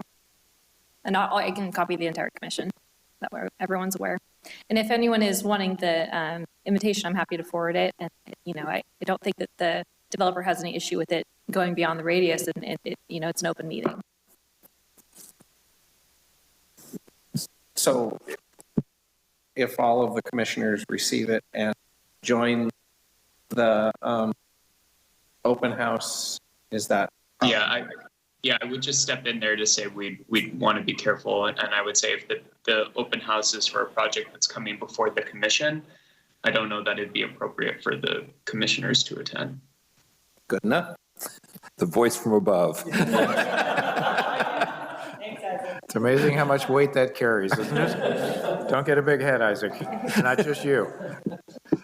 Okay, any other business to come before the commission? If not, a motion to adjourn would be appropriate. We have a motion to adjourn. Is there a second? Second, Commissioner Christensen. All in favor, aye? Aye. Till next time.